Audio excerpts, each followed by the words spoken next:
Let this be a symbol of the fury borne by our countrymen towards Aurelia. Such was the impassioned speech of Lesath's commander, Diego Gaspar Navarro, as images of the Aurelian squadron's destruction over Cape Aubrey played in the background. A day later, his gravelly voice continued to echo through my hungover brain. October, 1 year after the cessation of the Democratic Republic of Lesath's civil war. After the Civil War, Lesath began to set their sights on their peaceful neighbor, the Federal Republic of Aurelia, claiming retribution for years of exploitation. The invasion suddenly began. With the ever-present threat of the cloaked airborne fortress Gleipnir looming overhead, there was little time to react to the few concerns raised about the validity of the war. Such was the speed at which all of Aurelia fell under Lesath's control.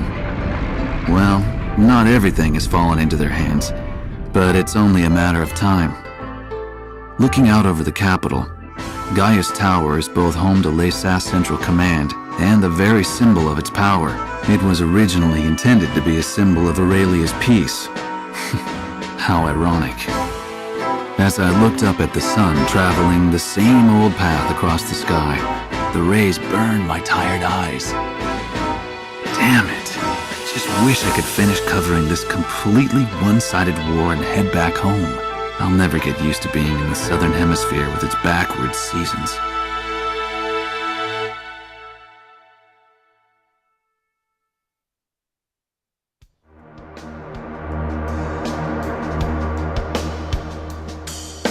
The Gleipnir was last confirmed heading southeast across the Puna Plains.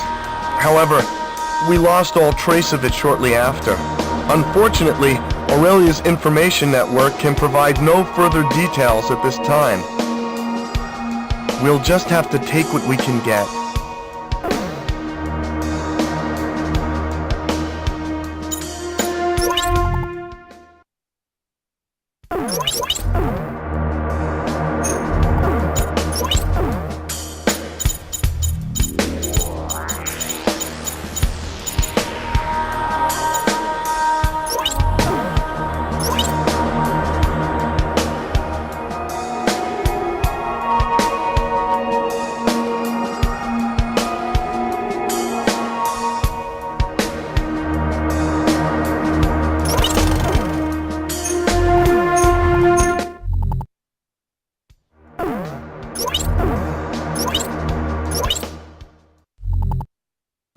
The airborne fortress Gleipnir nearly wiped out our entire attack force.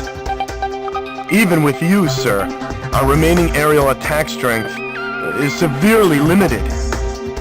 We no longer have the necessary manpower or supplies to pursue Gleipnir. In addition, there are reports of enemy forces gathering at Port Patterson.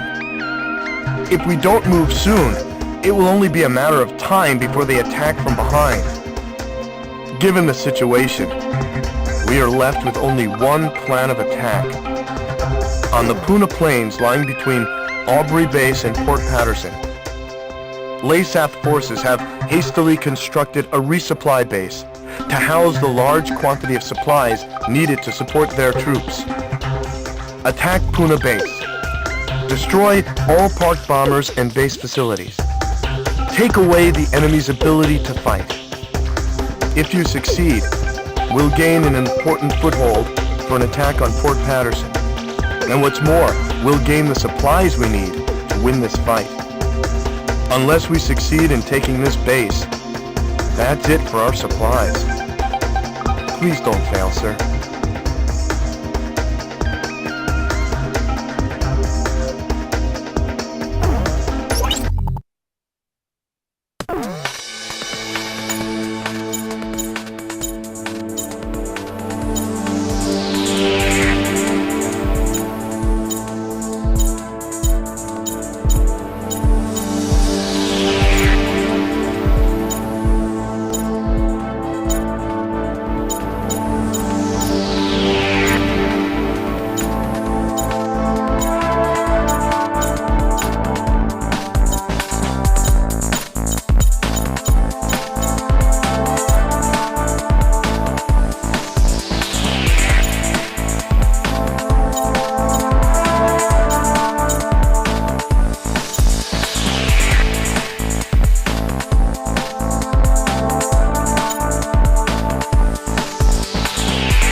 retreating Lesaf forces have abandoned Puna base. The base, including all provisions stored there, now belong to us. Now we'll be able to provide backup support for our troops.